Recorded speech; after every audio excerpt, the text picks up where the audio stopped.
On this episode of What's Going On with Shipping. What shall we do with the drunken sailor? What shall we do with the drunken sailor? What shall we do with the drunken sailor? Early in the morning, way hey and up she rises, way hey and up she rises, way hey and up she rises, early in the morning. I'm your host, Sal Mercogliano. Welcome to today's episode. So the Port of Seattle has answered the infamous and age-old question, what do you do with a drunken sailor?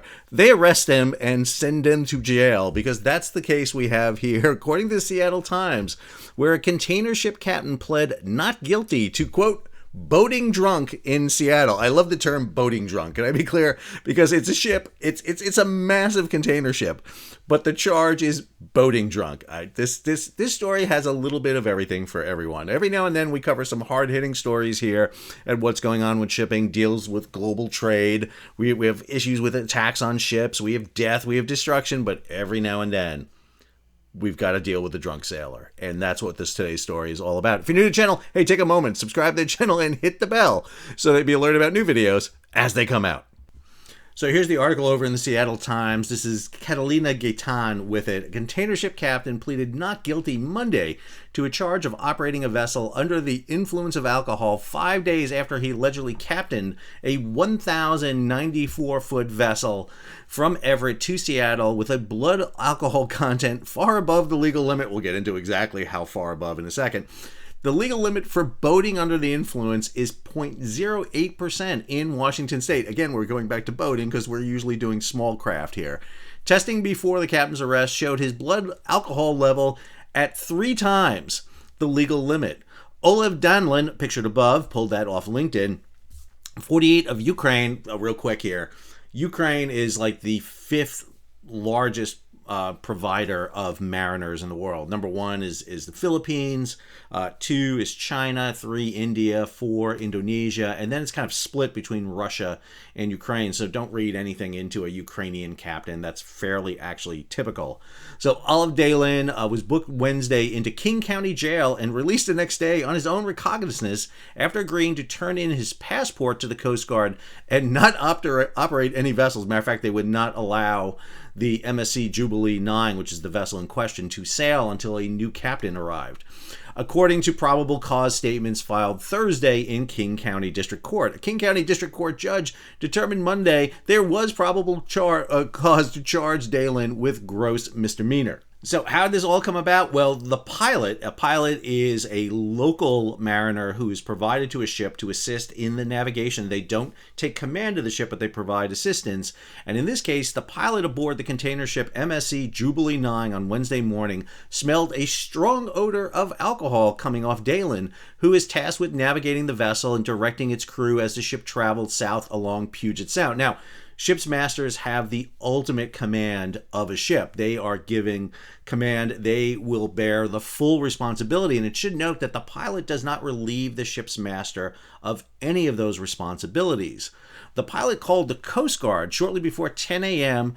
to report Dalen might be drunk, according to probable cause statement. Coast Guard personnel boarded the ship, which bore the Liberia's national flag. Liberia is the largest ship registry in the world.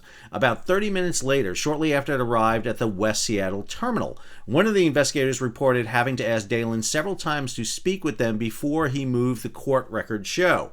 Dalen told investigators he had used mouthwash minutes before they arrived, but denied drinking alcohol, which he said was against the employer's rule. He agreed to perform a field sobriety test, but performed so poorly, and again, to perform so poorly in a sobriety test is usually not good. Let's hope there's video of this. According to the probable cause statement, that investigators told him to stop before he can finish the test.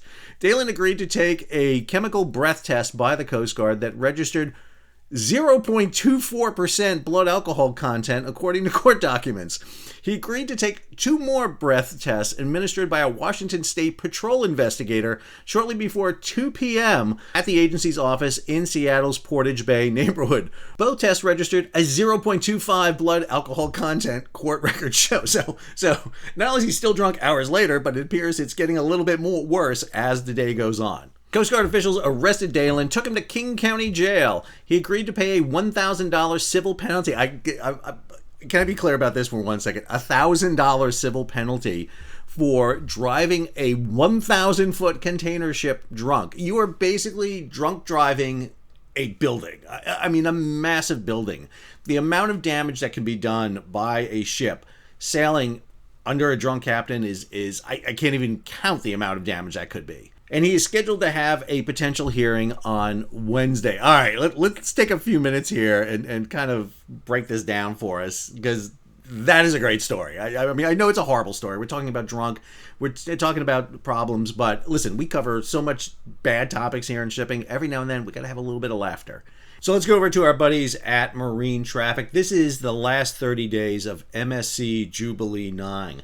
Vessel came out of China, stopped over in Korea, sailed through the northern strait there between Hokkaido and Honshu in Japan, came across on that big, huge, great circle sailing, and came into Seattle. And the ship has since left Seattle.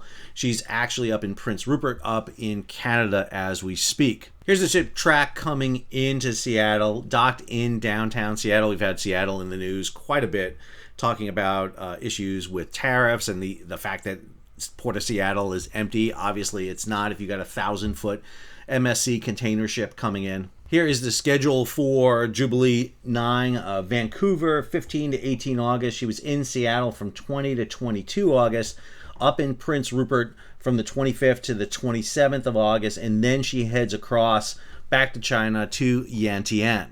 Give you an idea how big Mediterranean Shipping Company is. Here is Alphaliner. It shows you the ownership of container ships and TEU capacity out there in the world.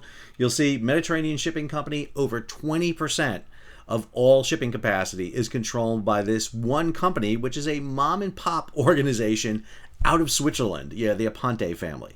This is from the MSC webpage. 200,000 employees, 900 vessels, 27 million TEUs carried annually, 675 offices. MSC is no stranger to what's going on with shipping. We've covered them quite a bit. Now, if you're the largest shipping company in the world, a lot of things will happen to you. We covered them with the fire on board the MSC Elsa 3. We, of course, featured them regarding the grounding of the MSC Baltic 3 off the coast of Canada. We did our Speed 3 episode when the MSC Michigan 7 came ripping out of the port of Charleston with a stuck throttle. We talked about the MSC Ares being attacked by Iran and being held captive. We talked about the MSC Elaine grounding in Italy.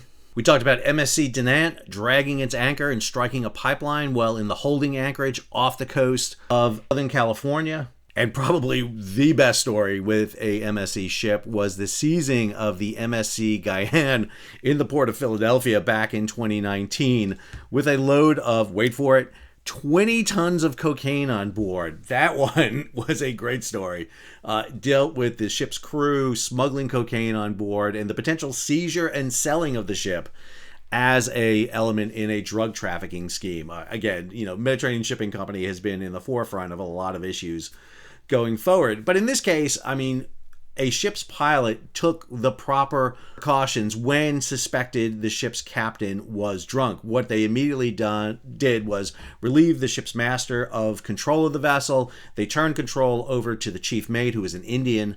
And then once they arrived and docked in Seattle, Coast Guard and the police came on board and action was taken against the ship's crew. You don't want anything better than that. That was a good circumstance. Fortunately, there was no problems. Everything was handled. The ship's master is now going to have to deal with the authorities in Kings County.